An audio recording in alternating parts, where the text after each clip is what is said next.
Anthony Dawe, welcome to The Best Pub. It's wonderful to have the Mentone Hotel as part and parcel of thebestpub.com.au. You're the licensee of the Mentone Hotel in Victoria. Our minute with Max, we're going to shoot a whole heap of questions at you. Tell me, where were you born? Melbourne. In Melbourne. How long have you been in the industry? 17 odd years. What was your first job? First job was paperboy, but the first real job was a boat builder.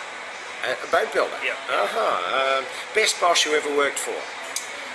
The best boss I ever worked for was a guy named Ian Chapman. He'd been in the industry for a lot longer than I have. He became an area manager, but I just liked his leadership skills and innovation, I guess. Yeah, so that was it, his leadership skills. And when you say innovation, just... Look, it just was never sitting on his laurels. He was always trying to think of new ideas to drive people into the business, and great leader. People always followed. Okay, and the best advice you've ever had? Best advice is to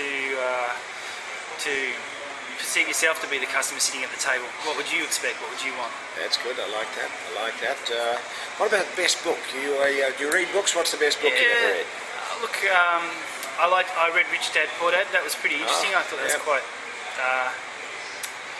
gave great insight. A lot of good stuff in that. Absolutely. Yeah, Robert Kiyosaki. That's it. Robert Kiyosaki. Yep. First thing you look for in a hotel when you walk into a hotel, what is it? To me, it's the attention to detail, the lights, the music, the presentation. I like to think that when you walk in, it's nice and warm. That's what I like to see. Nice feeling. What about when you walk into a bistro, a pub bistro? What turns you off? I can't stand having to line up to order your meal. Yeah. I find that that's not your bag. It's not hospitality for me. Okay. Is there a publican or publicans that you most admire? Ian Chapman I raised earlier.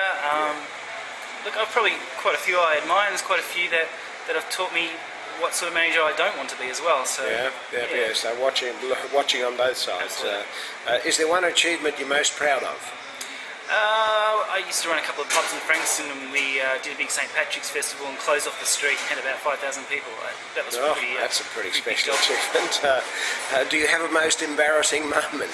I remember working behind a bar. It was very busy, so I jumped in behind the bar and grabbed a big jug of orange juice and had to shake it first to make sure it was mixed properly, and the whole thing went on top of me. The lid wasn't screwed on properly. Two people you'd most like to have dinner with? Okay. Can be from history or current times.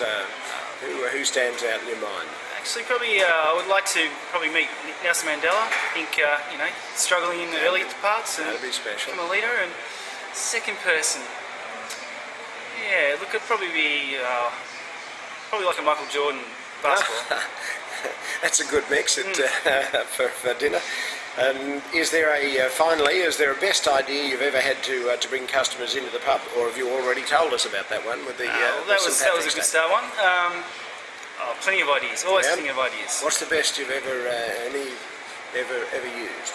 I did a promotion once which basically had 50 local punters become basically promoters, and each one of them brought 50 people into the pub. And at the grand prize was a $5,000 person who was finished last. So that was pretty good. That was when you said 5,000 to the person who finished last. Sorry, the person. I kind of stuffed that one up a little bit. That's right. Basically, there was a group of promoters, and each week they eliminated, the bottom two got eliminated, and the last man standing won $5,000. Won $5,000. Yeah, but we went from a night that had no one in there to 500-600 people every night. Oh, that's special. Anthony, thanks for spending a minute with Max, and again, it's a thrill to have you as part of thebestpub.com.au.